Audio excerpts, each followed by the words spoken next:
সরোয়ার্দী উদ্যানটা কোন দিকে? সরোয়ার্দী উদ্যান কোন দিকে? সোজা এখান থেকে কয় মিনিট লাগবে? অবশেষে আমি সরোয়ার্দী উদ্যানে আসলাম। আসলে আমি যে বাসটিতে এসেছি সেটা আমাকে বাংলা মোটর নামিয়ে দিয়েছিল ওইখান। আচ্ছা, এই প্রোগ্রামটি কয় তারিখ? 19 তারিখে। 19 তারিখে।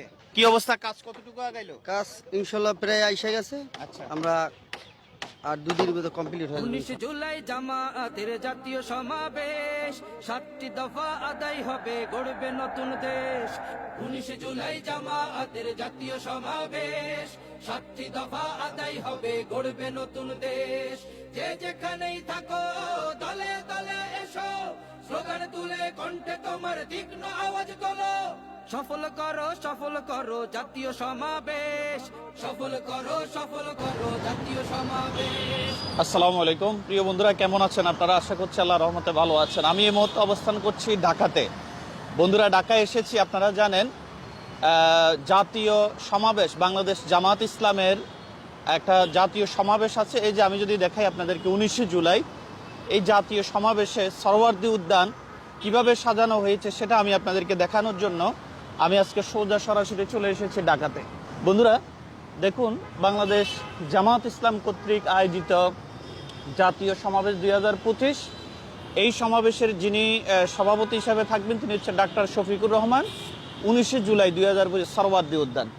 চলুন আমরা এখন সরোয়ার্দী উদ্যানের দিকে যাব। আমি যদি ভাইটিকে জিজ্ঞেস করি, আসসালামু আলাইকুম ভাই, সরোয়ার্দী উদ্যানটা কোন দিকে? সরোয়ার্দী উদ্যান কোন দিকে? সোজা এখান থেকে কয় মিনিট লাগবে? যেখানে সমাবেশটা হবে ওই মাঠটায় আমি যেতে চাচ্ছি।